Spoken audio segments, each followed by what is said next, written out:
Hello there, welcome to the Saroy channel and welcome to my Omnibus series.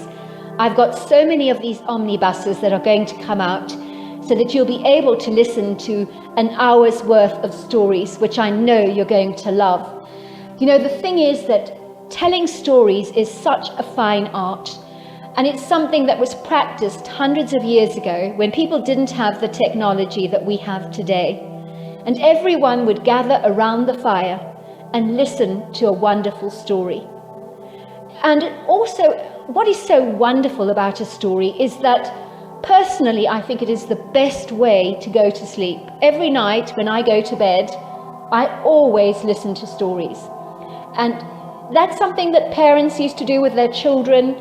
It's something that they still do with their children.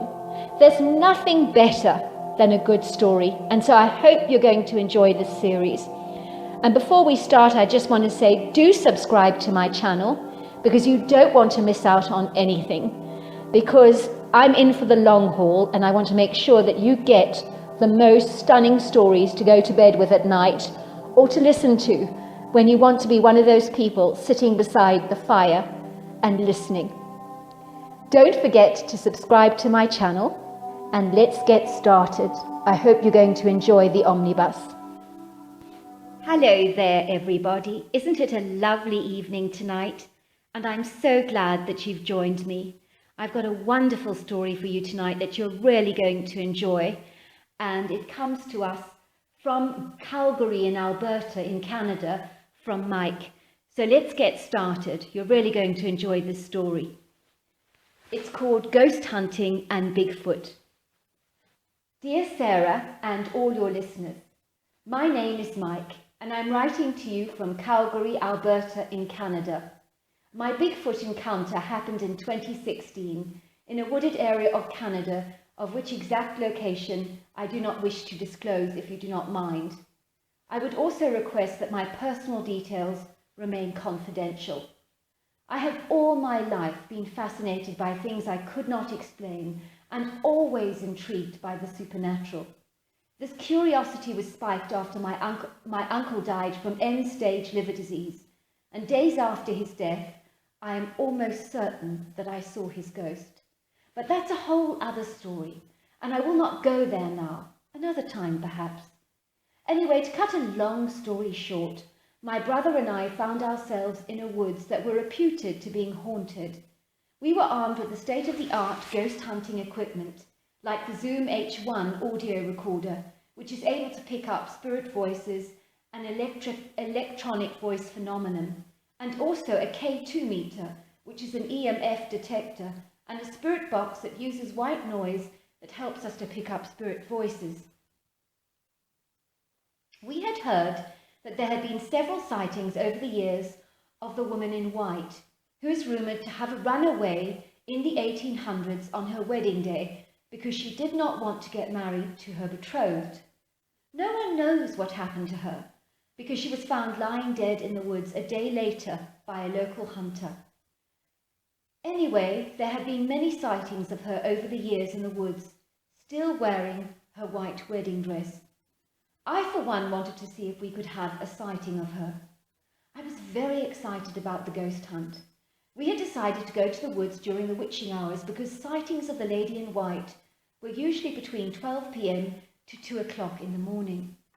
So now you know why I was in the woods so late at night. I still remember that night as vividly as if it was yesterday. I cannot explain it, but the woods were eerily quiet. Not a sound could be heard, not even the crickets were singing. Nor were there the usual animal calls that you would expect from coyotes and other wild animals. All we could hear was the sound of our own footsteps crunching the leaves beneath our feet. It's so creepy here, my brother complained. Oh, please, let's just get back home. Something's creeping me out here. I want to get out. I had to agree, but I wasn't going to admit how uncomfortable I felt. I feel as if someone's watching us, my brother whined. Oh, please, he begged. Let's just go back. Don't be a sissy, I said. Come on, and I beckoned. We ventured deeper into the woods. I do not like this one little bit, said my brother. We're being watched. I know we are. I can feel eyes on me everywhere." I had also felt the same airy feeling, but I was determined to pursue our mission of seeing the ghostly woman in white, and nothing was going to stop me. "Are you here?" I said, pushing the button of my audio recorder. "We hear you didn't want to marry your fiancé. Tell us, what is your name?" Suddenly we heard this loud, crashing, thunderous sound. The only way I can explain is that it sounded like a huge elephant rampaging through the brush towards us. We were terrified, glued to the spot in horror. "What was that?" my brother wailed in terror. "Let's get out of here." I could not move because my legs felt so heavy beneath me, and I was shaking violently with fear. Suddenly that heavy sound was repeated all over again, and this time it sounded almost like a train, rushing and crashing through the woods at rapid speed, making a hell of a noise. "Hide!" I cried. "It's coming!" Although what it was, I well and truly did not know. We ran to hide behind a huge trunk of a very old redwood tree, and we just stood still.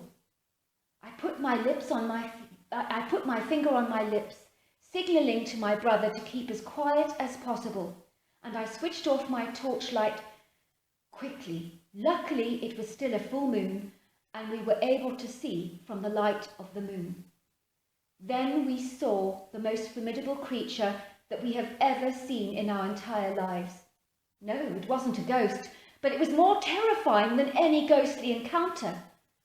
This creature was gargantuan in form, as he was about 10 feet tall, and he was monstrous in width and shape, with a chest that was beyond enormous, about 5 feet across, I kid you not. His legs were thunderously large, like 2 massive tree trunks, and his arms were rippling with exaggerated muscle, as if he'd been injecting himself with a course of steroids.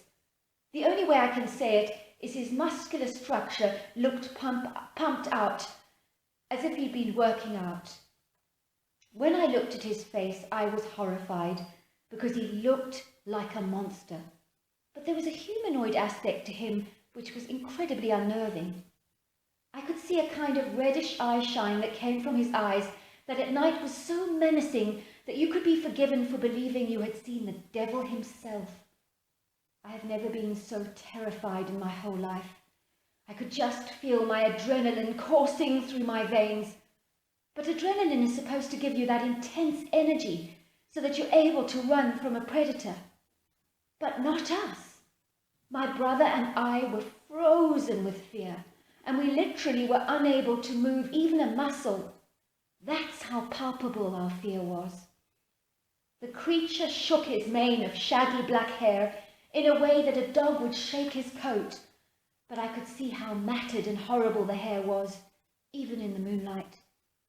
I had barely even noticed how badly the creature stunk, but he did to high heaven, and it was truly revolting. I now felt concerned that if I could smell the creature, surely he could smell me, and he would be alerted to our presence. But he really did seem oblivious to us. I thought later it might have something to do with the wind blowing in the opposite direction, and therefore blowing our scent away. The creature let out the most thunderous roar, "Ah!"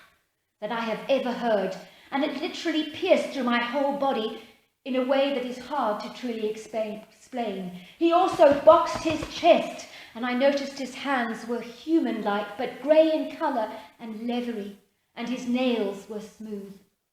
I then heard another roar, "Ah!" and my heart missed a beat. Surely not, I thought. Please God, not another one of those creatures. One was more than enough, and I was already not holding it together. Then I saw the female. I knew she was female because of her breasts. She was marginally smaller than the male, but she was equally as menacing. Over her shoulders was a huge elk, and she plonked it onto the ground, and they both began to eat ravenously.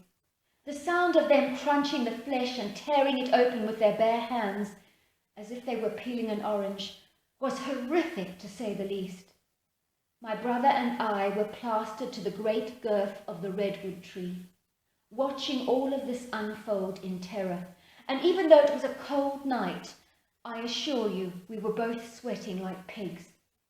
The huge creature, whatever it was, went to the stump of an old redwood tree and he rubbed his back against it as if he was giving himself a good massage. He seemed to grunt with pleasure. Oh, oh, oh, oh, as he rubbed his back up and down while his legs were in a squatting position. Oh, oh, oh. Then he made another grunt, and then he straddled himself over the back of the female and started to mate her like a dog. They were both grunting, and my brother and I took this opportunity to run away because we thought they were well and truly distracted. As we did so, we suddenly heard a huge angry roar, ah! And the sound of heavy, thunderous feet following us. We jumped into our car and accelerated down the road, and we could see behind us 2 dark forms following us. Luckily, we did get home safely. What on God's earth was that? Asked my brother. I told you that forest was creepy. I knew we were being watched. Not by those creatures, I said, because believe me, both those creatures would have killed us in a heartbeat if they had seen us even for a second. But what were they? Asked my brother. They were like giant apes with human faces and hands. I looked at my brother. We have just seen 2 Bigfoots, I told him.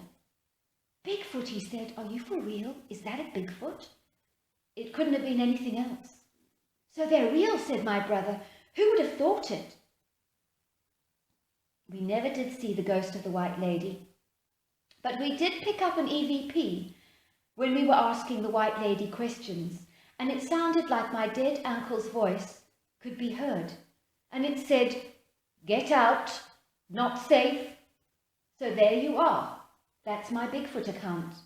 I'm still ghost hunting these days, but I haven't had the courage to go back into those woods, and I doubt I ever will. Regards to you and all your listeners. Thank you so very much for such a wonderful story. Until next time. So we've got a wonderful story tonight, so let's get started.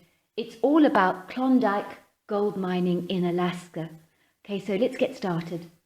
Dear Sarah, I'm writing to tell you about my experience with the hairy man, otherwise known as Bigfoot.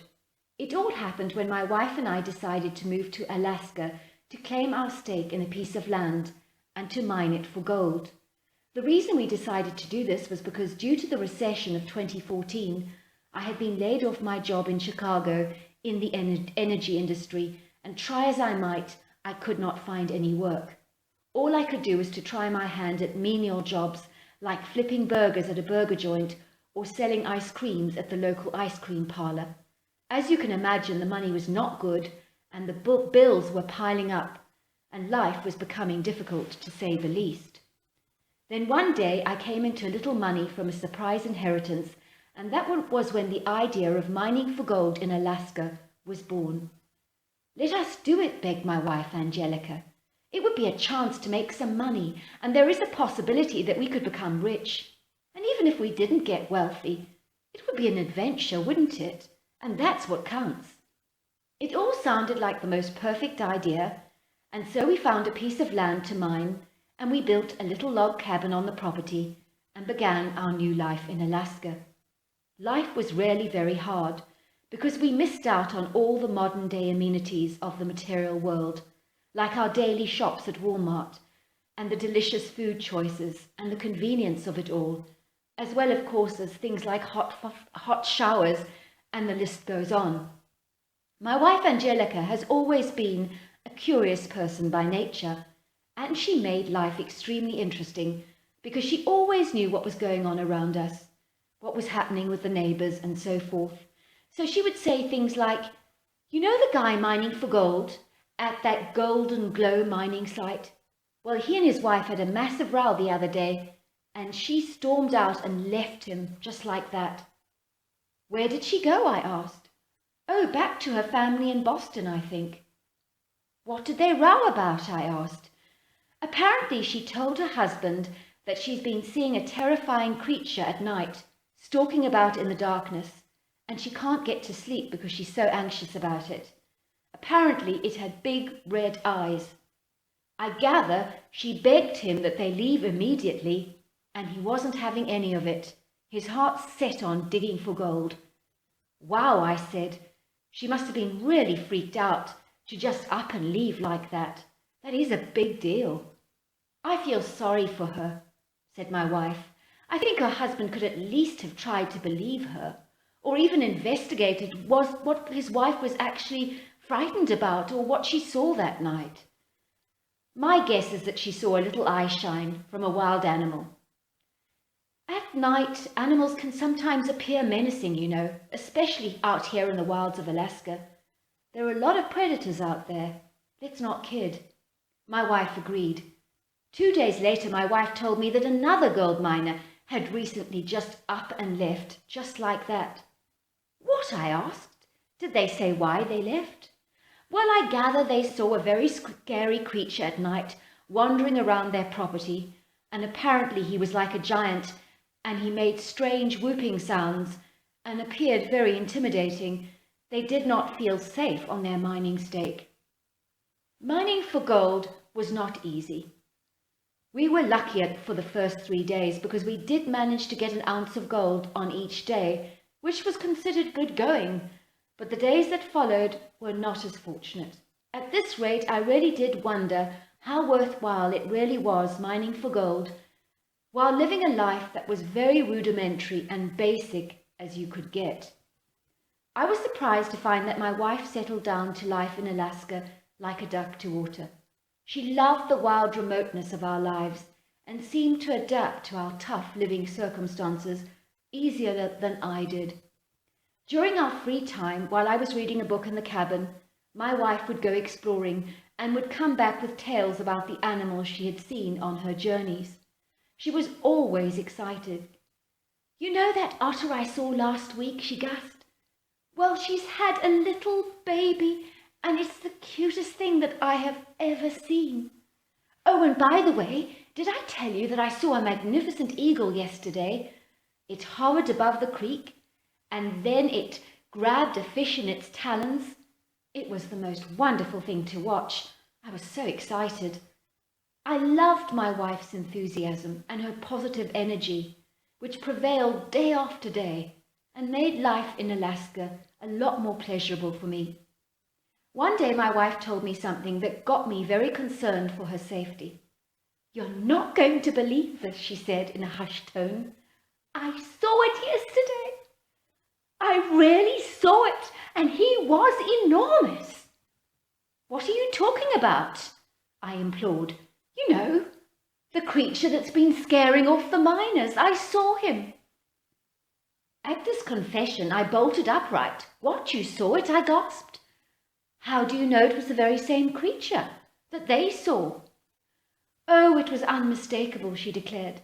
Anyone would be terrified of him. He's very intimidating.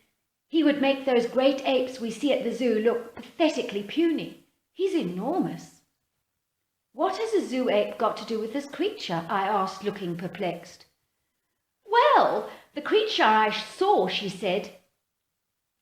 He's as real as you and I, but he's like a big ape, but kind of mannish as well. He's covered with black hair, a little like the otters I see, but it's very bedraggled and tangled and kind of longish. Boy, I wish I could brush his hair for him. He really could do with a long soak in a hot bath because he stinks to high heaven. I could smell him from miles away. I was beginning to feel annoyed with my wife's naivety. She was talking about the creature as if he was a cute little Yorkshire terrier that needed nursing. You're scaring me, babe, I scolded her. We are talking about a very wild, dangerous animal here. And you are talking about it as if it's a cute puppy. You do realize we could be in serious danger here. Make sure you have your firearm with you at all times, and do not be afraid to use it if he approaches you. Oh, I will, she promised. He is scary and intimidating, just like a lion would be. However, he's harmless in the sense that I do not think he wants to bother us. As long as we don't bother him, well, that's the impression I get. I do not think he would want to have anything to do with humans anyway." "He did not see you watching him?" I asked her suddenly, looking concerned. "You must never underestimate a wild animal." "I do not think he saw me. I was watching him quite a way away through the binoculars. I didn't venture close, you know." "Good," I said, "and make sure it stays that way. The last thing I need is you being killed by the creature. Promise me you will not do anything stupid." "I promise," she said, but I could detect a glimmer of excitement growing in my wife's eyes, with a look of defiant mischief I knew only too well, and that was beginning to concern me. One day my wife came rushing into the cabin, looking incredibly excited. "I want to show you something so amazing. You are going to love it," she said, bubbling over with enthusiasm. I followed her obediently, thinking that she was going to show me an owl's nest or something curious like that.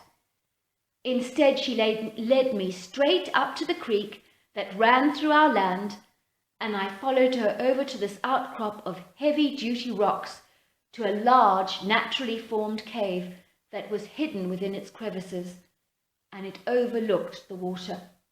It was a huge cave, and on the ground of this cave was a bedding area of grasses, twigs, and leaves. The whole area was flattened by something large that must have been lying there. "This is an animal's nest, and a big one at that," I said. My wife gave me a huge grin. It belongs to the ape man that I was telling you about." I was now furious with my wife. It was like she had taken us on a trip to a lion's den and was inviting the lions to dine on us. "Are you stark raving mad?" I shouted. "What are you doing? Did I not warn you about dangerous creatures? And you're inviting me to his nest? He could be around any second and tear us to pieces." "No, don't be silly. He's gone for his morning dip," my wife laughed. "He'll be gone for hours. He always is. It's his morning routine. I've been watching him every day now. He's an amazing swimmer, you know, and he comes back with several dead muskrat in his arms, and he brings them into this cave. I've seen him do it day after day. It's the same routine all the time." I was not convinced that my wife and I were safe. Far from it, in fact. Just as I was about to push my wife Angelica out of the cave, I noticed something gleaming brightly within the pile of bracken, twigs, and grasses that the creature slept on. I picked it up in my hand and examined it. It was the biggest gold nugget I'd ever seen, and then there were more lying in the nest. There were also all kinds of shiny things in his little den or nest, whatever you'd like to call it. There were pieces of aluminium foil, an old Christmas decoration that glittered brightly, as well as a glitzy table napkin ring, a silver fork, and a bright golden thimble, along with carcasses of muskrat, coyote, and various fish bones. "Oh, my word, he's a true magpie. I think I'm going to call him Magpie," Angelica laughed. "He's just like those birds. They go and they pick up everything that sparkles, and they put it in their nests, and people find things that they've been losing for ages, like rings and, sparkling trinkets that the birds have picked up that end up in their nests. They just love anything that sparkles." I was not listening. "Look," I said, pointing to a chest at the far end of the cave. "I didn't see that," she said. "I never noticed that before." We ventured over to the chest and found that it was completely covered with dust and cobwebs, and it was almost invisible in the darkness of the cave. When I pushed it open, we both just gasped in shock. There in the chest were millions and millions of gold nuggets. There was also a torn page from a diary inside the chest, and it read the following. It was dated June the 6th, 1898. "It was my sack of flour and my side of bacon, but Swiftwater Bob stole it all from me. He brought the stake of land with it. There is nothing I can do but work for him. In 1 week, he has made a huge fortune, and that fortune should be mine. 21 of his mules were carrying away 100 pounds of gold on each of their backs. This is not fair, nor is it right.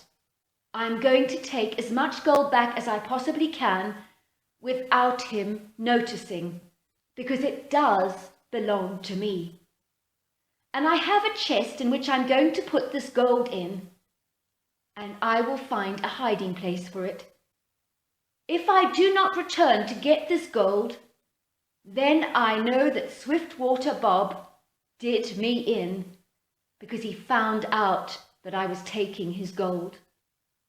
Whoever does find the chest, if I am deceased, this gold is yours with my blessing. Do with it what you please. Sincerely, Klondike Joe. Oh, wow, I gasped. Do you know what this means, Angelica? We are filthy, filthy rich, and all of this money, all of this gold, it's ours, I said, jumping up and down like a child who had just opened the most fabulous Christmas present. Don't be silly, scolded Angelica. This creature got to the gold first, so in theory it's his. Angelica, now you're talking nonsense.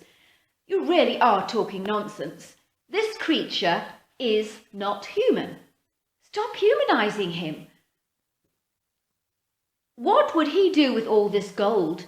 It's not going to do anything for him. All he's interested in his muskrats and his coyotes and his fish bones and maybe his sparkling treasures that he has in his nest. But he's not interested in this big chest of gold. You're wrong, said Angelica. He loves all his sparkling stuff. Look at his nest. If we took all this stuff, he'd get upset. I did think for a moment that the creature was unpredictable, and we knew nothing about what he was capable of. And his nest was indeed full of sparkling things, and maybe he would get upset if he returned to his nest and found the sparkling stuff missing. Angelica did have a point there, I thought. Well, I said, clearly he has not touched the trunk in years, and maybe he's never even seen it. So we can take that without him noticing it. I think this cave must have been Klondike Joe's hiding place during the gold rush. We must be the first humans to have found the trunk with the letter. So this gold is legally ours, even from Klondike Joe's point of view. Angelica considered my words, and then she smiled. I have the answer to resolve this whole situation. I'll be going to town in the morning, and we are not touching that trunk until we've redeemed ourselves with the creature, she said. Wait, leave it to me until I call you. 2 days later, Angelica called me. We can go and get the trunk now, she said. You can take the chest with the gold, but do not take any of the nuggets that are on the nesting area, because they belong to the creature. I promise, I said, I'll just retrieve the trunk with the gold. That's all, nothing more. Finally, we found our way into the dark cave, which smelt musty and putrid, but I didn't care. My thoughts were all on the trunk of gold. Surely this would change our lives forever. I watched Angelica. She opened a large shopping bag filled with bags of sparkling marbles in every colour, as well as bright neon pebbles, Christmas baubles, tinsel, golden glitter stars, bling mugs, and bling necklaces. We are gifting him, she said happily. We do not want to make the creature upset, because an upset creature can be a dangerous one. I think our gifting will make him happy. I really do. Finally, when we left the cave and returned to our cabin, the realization dawned on us that we were now stinking rich, and it was all thanks to this big creature known as Bigfoot, Klondike Joe.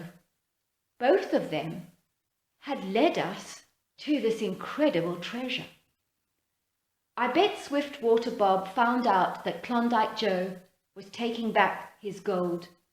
In the end, Klondike Joe got the better of him by taking that gold back, but sadly it cost him his whole life. It must have been so rough in those gold rush days. That night we heard a knocking sound at our cabin. It was like a gentle tapping, nothing to be fearful of. I could hear heavy feet scurrying away, and I peered out of the window, and I saw the creature that you people call Bigfoot. I had seen him many times before, in books of course, but this was different. He was bipedal, 8 feet tall and gargantuan in size. I only saw the back of him as he literally shot out of sight within seconds. He was definitely like an ape man, I thought, because of his gait. When we opened our cabin door the next morning, there on our front doorstep we found 8 dead muskrats and a single golden nugget. "It's the creature," smiled my wife, looking elated. "Did I not tell you he's pleased with our gift? And he's returned the favor." All this happened over 20 years ago. My wife and I bought a beautiful $1 million property overlooking magnificent views out here in Florida. We are now retired and live a very high quality lifestyle, and it has a lot to do with a curious, nosy wife, a Bigfoot, and a man calling himself Klondike Joe, who stole back some of his gold in the year 1898. I do hope your listeners enjoyed our rags to riches story, because it can happen to anyone, and I hope it happens to you. Whether you believe that this story is true or not, it's up to you. I really don't care. But my wife and I hope you enjoyed the story anyway. Thank you so much for that lovely, lovely story. Good evening to you all, and we're going to have a wonderful, wonderful story tonight, and it's called My Grandmother's Cabin, and it comes all the way from New York. So let's get started. Dear Sarah and all your listeners, I grew up in New York and had little idea about the rural parts of this vast, beautiful country of ours. Instead, I gravitated towards the material world, where I always purchased the finest clothes and jewelry. I also went to the best schools in the country and hung around with the rich and famous. My family and I would stay at the most prestigious hotels. We would spend our lives drinking cocktails and basking our bodies on warm, sunny beaches. I grew up exceedingly wealthy, and I really did not understand that there were parts of the world where people would actually go hungry. Even when I heard about such things, it never meant anything to me, as I had never experienced hunger one day in my life. No wonder Marie Antoinette said, "Let them eat cake," because she was clueless. That's what wealth can do for you. It can make you clueless about how the other half live. To say I was spoiled, selfish, and self-centered was an understatement, because my life revolved completely around myself, I'm ashamed to admit. I remember overhearing my mother tell my dad that I was growing into a spoiled little brat, and they needed to do something about it, and something fast, before I got worse. Then they hatched a plan. I was to go and stay with my grandmother, who lived off-grid in the American wilderness. I will not tell you where, but to put it this way, it was very remote, and the nearest town was an hour away by car. My mother had grown up very poor, living in the remote wilderness with my grandmother. Years later, she had married my dad, who was very wealthy, and her story was a typical rag to riches love story. I had never met my grandmother, but I knew she was a poor country bumpkin, and I was not happy about the idea of meeting her. I knew I had nothing in common with people like that, I thought. I was furious about having to stay in some dingy, nasty cabin. It sounded like a hellish adventure to me, and not one that I was going to enjoy. And so this is where my story begins. I finally moved in with my grandmother, who was an exceptional and extraordinary woman, but at that time I was not prepared to admit it. She was fit and agile for an 80-year-old, and she had a sharp and witty sense of humour. She would take no notice of me when I hung around the cabin the first few days, sulking and feeling sorry for myself and as bored as hell. "I think you should go for a walk," she said to me one day. "The weather is beautiful, and up in the forest there is the most beautiful creek, where all the wild animals go and drink. You should take your binoculars with you, and a rifle, of course, and just watch them." A rifle? I asked in horror. In New York, we did not have a high opinion of shotguns. There were so many issues about guns in New York, and the most liberal among us thought that hunting was the cruelest sport in the world. What on earth would I need a firearm for? I declared. Predators, of course, laughed my grandmother. This is not New York, she said. In New York, you're not at risk of being savaged by an animal predator. But here it's very different, and it does happen. You need to be on your guard, and you need a rifle. My grandmother explained how I was to use the firearm, and reluctantly I took it under my arm as I made my way into the forest. I was getting so bored out here in the country. There was no nice shopping around, there was nothing to do, and I just wanted to go home to the easy life, I thought. As I ventured out into the forest, a little chipmunk looked at me curiously. He was nibbling something, and then he darted up the tree. He was so comical that I found myself laughing at him. Cute, I thought, so very cute. I was able to see so many animals, hares, squirrels, turkeys, and other ground-dwelling birds, and then there were all the wonderful buck and deer, and they were all so beautiful. I sat by the creek with my binoculars a distance away, hiding in a special spot so that the animals did not see me, and I watched all the different animals coming to the creek to drink. I would lie on the sunny rocky outcrop, basking in the spring sunshine and enjoying myself so much. I had never felt this much satisfaction or pleasure when I lay on a sunny beach at some fancy hotel. No, this was much more fun, I thought. To say I was hooked was an understatement. I even took up oil painting, as my grandmother painted herself, and gave me some great tips, and so I would go out into the woods every day with my canvas, my brushes, my oil paints and binoculars, and of course my rifle. I was surprised at what a natural artist I was, and the pictures I was painting were very good. My grandmother was a great instructor, and so she helped me to take my art to a whole nother level. One day I ventured into the woods, and on that occasion it was unusually quiet. I had developed a little relationship with Mr. Chipmunk, who always greeted me every day, but was nowhere in sight. There were no rabbits darting around, nor squirrels running up trees, and nor were there any deer drinking at the creek. I was puzzled, to say the least, and disappointed not to see any wildlife. I had grown exceedingly attached to it all. Never mind, I thought, taking out my canvas. I think I'll focus on painting the creek today. And that is what I did. After a while I heard a loud thumping noise, the kind of noise you'd expect to hear from a hefty wild animal, like a bear or even an elephant. It was the sound of something big. That was when I saw this bipedal creature. He was humanoid looking, and he was like an ape standing on two massive feet. He was covered with dark brown hair, and in truth there was a kind of King Kong look about him. I know that sounds ridiculous, but it's true. The creature rippled with muscle from his heavy biceps to his expansive chest and long, lean, muscular legs.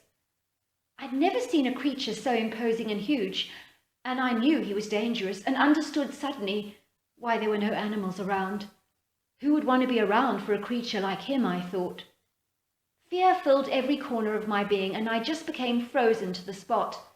I couldn't move, and I hoped with all my heart he could not see me. Was my hiding place good enough, I wondered. In truth, I wasn't too sure. The creature climbed into the creek and started to swim, and he swam as well as an otter. It did look as if he was enjoying the water, and he'd go under it with his cone head and disappear for a few minutes, and then his head would rise up again, and he would take some breaths. You would think at this opportunity I would run away, but I was spellbound and just unable to move. I stood there like a statue, just watching the strange creature. What was he, I wondered? I did not know a creature like this could even exist. It made me realize what a sheltered existence I had led in New York. Did I have a clue what really happened out here in the real world? I didn't think so. The creek was well stocked with large fish, and I could see the creature diving and ducking, and then he rose up on a few occasions with large fishes in his hands. How he caught them, I do not know, but he clearly had no trouble at all. He thumped the fish against his bicep to kill them, and then he sat on the edge of the creek, eating one fish after another, and I watched in awe. At that moment, a fish eagle sat on a branch close to the creature and watched him. He then threw one of his fish towards the bird, and the two of them appeared to be eating together on the side of the creek. It seemed to me like that they had some kind of relationship, and that this was not the first time that the fish eagle had shared his meal with the creature. Nature is extraordinary, I thought, but I did feel the need to get away from the creek, and somehow I got my senses back. I ran through the forest quickly. On reflection, that was a really silly thing to do, because such actions do attract predators, but I just needed to get back to the cabin. I told my gran about the encounter, and she told me that nothing would surprise her because she had heard strange stories over the years from time to time, and the noises that came from the forest were hard to identify. I've heard screams, she said. I've heard tree knocks and thuds and smacking of bark. I've even smelt strange smells. So yes, there's nothing out there that would surprise me. Nothing at all. You'd be surprised the stories that come out of forests, you know. My gran was right. But this place was beautiful and mysterious. The next day I went back to the woods. I'd left my oil paints and canvas behind, and when I returned, I discovered that all my paints had been tampered with and had been used, and something had been trying to paint all over my canvas. It kind of looked like a piece of modern contemporary art, with a little red ochre here and yellow there. Weirder still, the lids on my paints had been replaced and screwed right back on by an intelligent being. I was convinced that it was the creature that I had seen in the water. I was convinced that he had finished painting my artwork. How extraordinary, I thought. Over the next few days at the creek, I did not see anything except the usual animals I would normally see drinking. But one day I saw the fish eagle hovering over the water again and catching fish. And then I saw the bipedal creature again. And guess what? The fish eagle was throwing fish at this creature. Once again, they ate together. But this time it was the eagle who provided dinner. It was an awesome sight to watch. Anyway, to cut a long story short, I did eventually return to New York, but I was never the same ever again. I was a nicer person, but also a happier one too. To all you listeners that think people who have huge wealth are much happier than you, I can assure you, you are very, very wrong. Do not be deceived by all their fancy pictures that they put online, or the grand locations that they visit, or the fancy restaurants that they dine at, and the so-called happy faces that they put on. I know all about that, because I used to do that too. I was part of that lifestyle, making everything look good and sexy and attractive online, when in reality it's so far from the truth. And the truth is that people in that lifestyle, a lot of them are so very far from happy. And many of them haven't got a clue what happiness is. I'm now an artist, and although I work in New York, I still visit my gran's cabin. In fact, she left it all to me after she died many years ago. So it's my own very special retreat.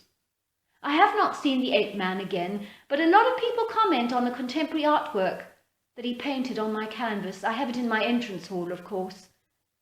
But they don't have a clue who painted it, and I'm not giving out any secrets. Love to you and all your listeners from Ursula in New York. What a wonderful story. Thank you guys for listening and tuning in. You're really going to enjoy tonight's story. It's a lovely, lovely story. It actually comes from David from Virginia, and you're just going to love it. It's called Graveyard Thief. So let's get started.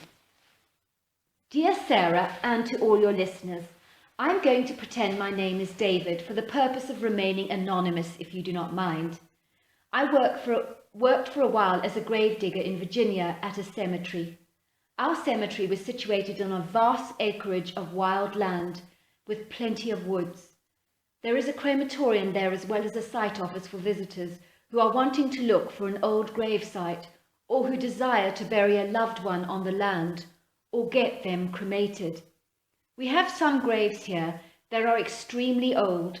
They go back to the 1800s as well, so there's a great deal of history attached to our cemetery. One day there was a funeral that someone had arranged by the graveside only hours after their loved one had died in an accident. The family wanted the burial as quickly as possible because they believed it would help their daughter to move on to the next world quicker, if you know what I mean.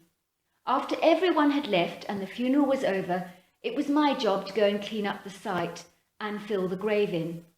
I decided to go and have a quick lunch before I filled in the grave, and when I came back I noticed the largest footprint I'd ever seen in the moist sand that surrounded the hole that was to be filled in.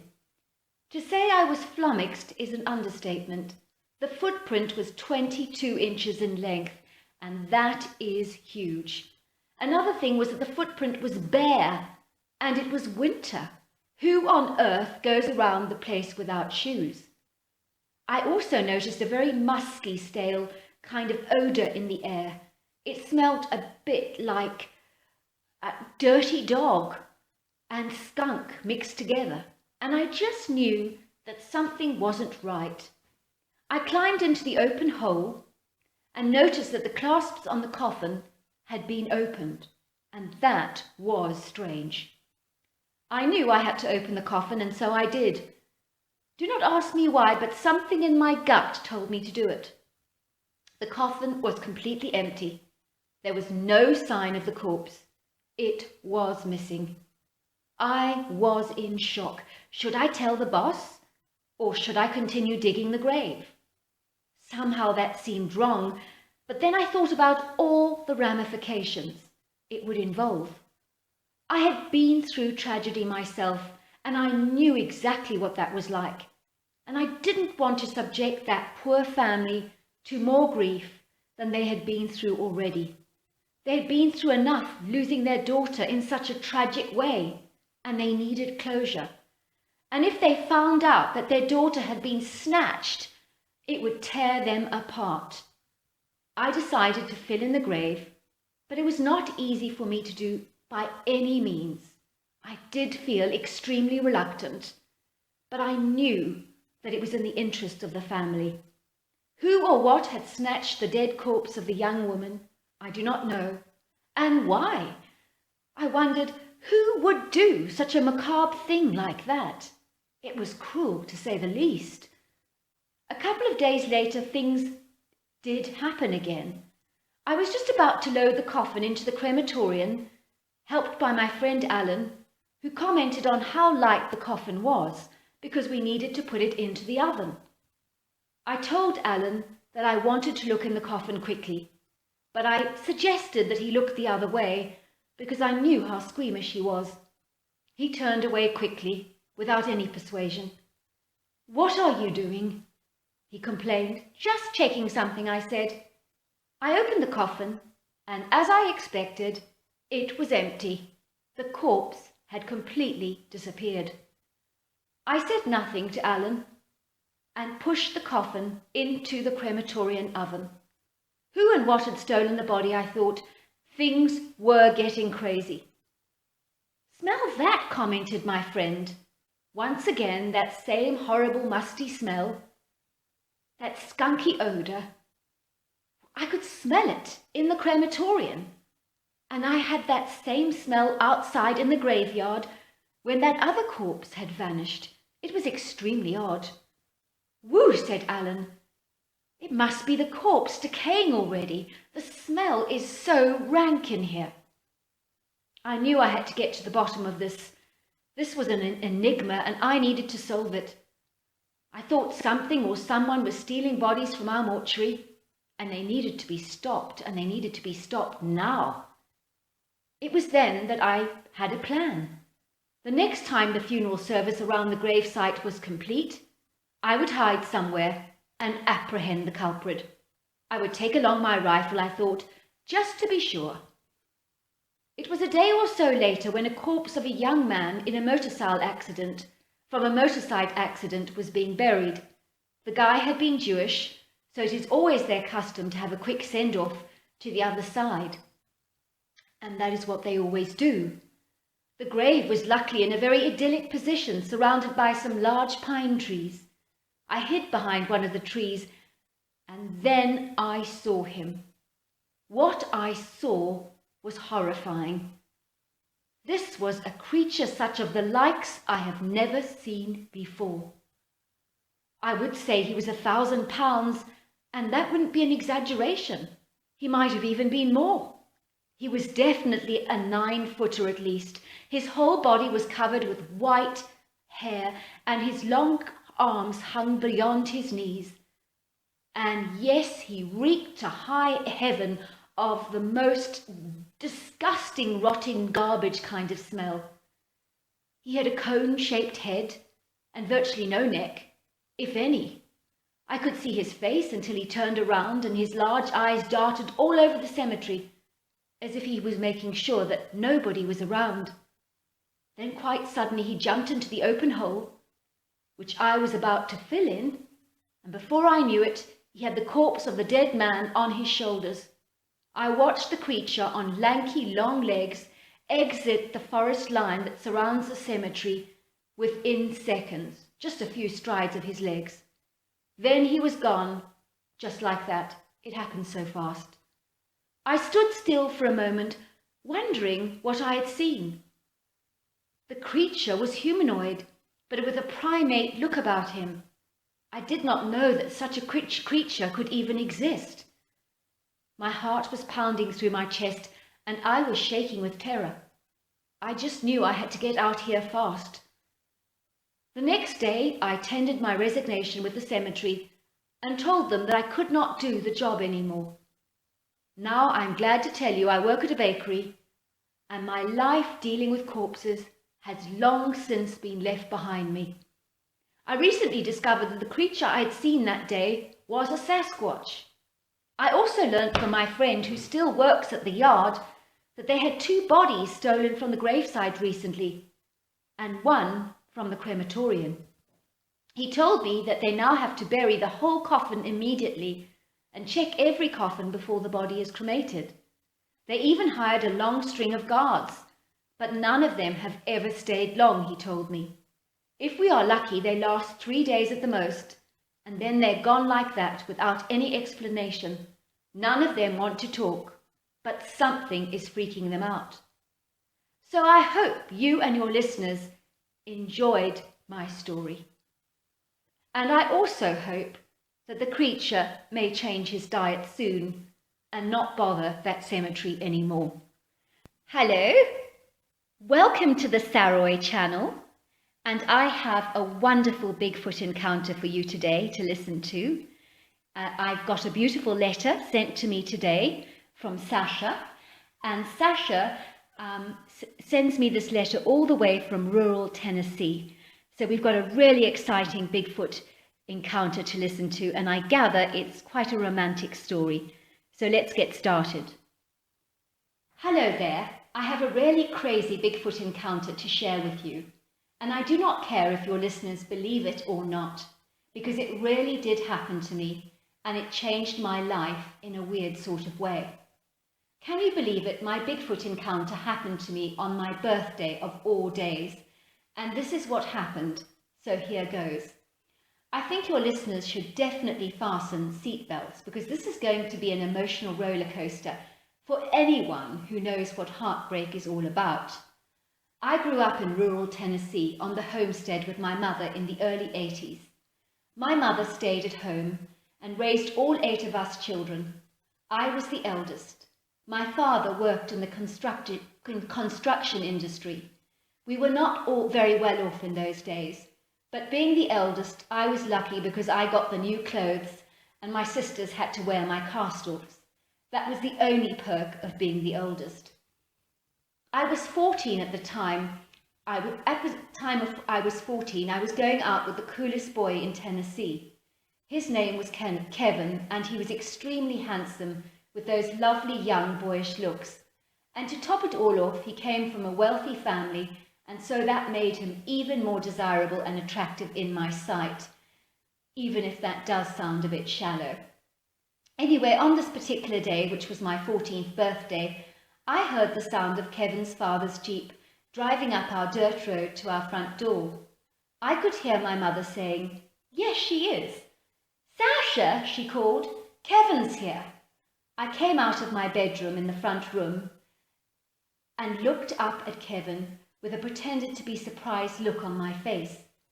Kevin followed me to my bedroom and finally presented me with my present. "Happy birthday," he said, looking a little coy. "Thanks," I said, tearing open the present before I even opened the card. Kevin had money, so the present ought to be good, I secretly thought. I tried not to hide my disappointment as I looked at the bottle of Arnay cream.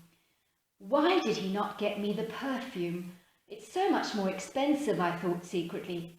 I mean, it's much more fancy than the cream, which wasn't nearly as nice. I tried to look pleased, but it was very difficult for me, and I gave him a hug. "Thanks," I said, tearing open his card and reading the contents of his birthday card, which read, "Happy birthday, Sasha. Love, Kevin." I was quick to notice that he had not put a single kiss under his name. That was a real bummer. "Thanks," I said, pretending to be pleased. "We need to talk," said Kevin suddenly. He was stumbling over his words and looking extremely awkward and avoiding any kind of eye contact with me. Oh, I thought, this does not look good. Kevin continued, I think we should break up. The shock of his words literally reverberated through my entire body like a tornado of emotional turmoil. "Why?" I asked. "Is there someone else?" Kevin looked guilty and shuffled his legs uncomfortably. "Well, sort of," he said. "Who is it?" I asked. "Isabella," he said uncomfortably. "We sort of started seeing each other." My heart literally jumped into my throat. Isabella! She was the beauty at our school. Long dark hair, blue eyes and the fairest skin. I suddenly felt a surge of jealous rage and a sense of total rejection. "It's because she's prettier than me, isn't it?" I challenged him. Well, Kevin mumbled, "she is also funnier than you. I mean, you are a little bit serious." I was suddenly livid. "Well, I wanted to break up with you also," I lied. "You did?" Kevin looked surprised and shocked. "Yes," I said. "You're so boring and not that good looking either." I was determined to hurt him, and my words certainly did. I did not care that the love of my life had totally destroyed all my dreams of one day becoming his wife. I was devastated. Once Kevin left my house, I told my mother that I was experiencing a horrible migraine headache and I just needed to rest. "You poor thing, darling," she sighed. "And on your birthday too." I closed my bedroom door behind me, stuffed up a few pillows and put them under my duvet so that it looked as if I was indeed sleeping in my bed, and I slipped into the woods behind our home. Now, I had been forbidden to go into the woods by both of my parents. They were worried about predators and also about the fact that the area in the woods is so thick and dense it would be easy to get lost. I did not care. I needed to expend my energy somehow. My heart was pounding, not from fear but from anger, from hurt, from feelings of rejection, from sheer heartbreak. I just felt as if my whole world had collapsed and fallen apart. I walked and I walked and I walked into the forest for an age. I kicked at the ground in anger and I screamed. I hit a couple of trees and I really hurt my wrists in the process. And then I just fell onto the ground in a heap and I sobbed and I sobbed and I sobbed. For how long I do not remember. The tears drenched my whole shirt and I started to shiver because it was getting cold. Blinded by my tears, I rose up from the ground and stumbled over a broken log. and then I heard a loud crunch, that horrible sound of breaking bone. I had broken my ankle, and I was in no doubt about that. It was a horrendous sight. My foot was dangling off my leg in a weird sort of way, and I cannot quite remember how it looked, but I do remember it was dangling and hideous. The pain was horrendous. I knew I couldn't walk. I hobbled to the tree, clutching the stump and placing myself against it, seating myself onto the ground. Hopefully in a couple of hours my mother would raise the alarm and come looking for me. Would she look for me in the forest? I wasn't too sure. The shock of breaking my ankle had rattled me and kind of helped me gain some composure. The tears on my cheeks started to dry, and I sat there with my head between my knees, groaning in despair. Oh! The next thing I knew, I heard crunching behind me, and leaves and twigs, and I was surprised to say the least. My mother had already come to find me, and so quickly, I thought. What a relief! It was not my mother that stood before me, but a very tall, hairy, massive creature, an animal such as I had never seen before.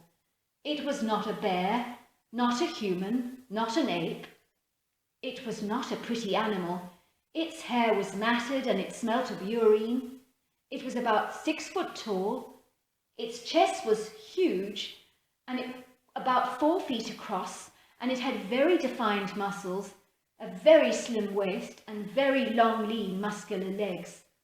The body was covered with fine black hair, and the creature only had one arm. I found myself wondering what had happened to his arm, which is a very strange thing to consider when you're facing a monster. I could not scream. I think I was just mesmerized by the creature, but not in a good way. I was emotionally spent, so anything the world threw at me now was not half as bad as my breakup with Kevin. The creature made a kind of chattering sound that you often hear monkeys make. It seemed like he was talking to me. I could sense that he wasn't being aggressive in any way, which was very reassuring. The creature reached down and threw some things on my lap. I looked down at the crawling slugs on my shirt, mixed with berries, and I let out the most horrified cry. I hated slugs. The creature looked at me in surprise. He looked a little puzzled by my reaction. Then he did something really strange. He walked around me and the tree and peed over the place, and then proceeded to place what looked like droppings around me. He then grunted, and the next thing I knew, he was gone. I could hardly believe what I'd seen. I did not know what the creature was, and the whole experience had been outer-worldly, if you know what I mean. I was pondering all of this when a white-tailed hare bobbed past me. It took one little sniff in my direction and whizzed away like greased lightning, as if it was suddenly terrified. This happened a couple more times, once with a squirrel and another time with a rabbit. It was a while before my mother had raised the alarm, and there was neighbours and friends searching for me. My mother had learnt from Kevin that he had broken up with me and understood why I had wandered off. "You are like me, darling," she assured me. "I never took heartbreak well as a child. It's not the end of the world, sweetheart," she promised. "There may be more heartbreaks along the way, but one day you'll find the one." Well, almost 30 years later, I did find the one, and guess who he was? My first love, Kevin, who I'm married to today. Of course, he tells me that I was always much prettier than Isabella, and yes, I'm much more fun than she ever was. Do I believe him? I do not know, but the main thing is I married the man, and I love him so much, and as far as I'm concerned, I hit the jackpot. I did end up going to hospital and having an operation on my ankle, and it took a while to come right, I have to admit, but eventually it did. I did learn later what the creature was that I saw, and I realized that he was trying to help me. In some way, my humanity spoke to him. Perhaps he heard me crying and understood what that was all about. I believe the grubs and the berries were a snack for me. I also think he peed around me to protect me from predators. So yes, I think you could say that Bigfoot helped me on the day my heart was broken by that horrible boy Kevin, who finally became my husband. So if you want to know if Bigfoot is real, I would say yes, he definitely is, because I've seen him myself, minus one arm, of course. However, I'm not asking you to believe me, but this is my story, and I hope you enjoyed it. Well, hello there. I hope you enjoyed the Omnibus edition. We've got many more coming our way for you to listen to. Sending you love wherever you are in the world, in North America, Canada, Kenya, wherever you may be. I send you lots and lots of love. Thank you for listening to my Omnibus, and I really do hope you enjoyed it, because that's the whole idea about it, is to give you some interesting stories to listen to. So until next time, goodbye and good night.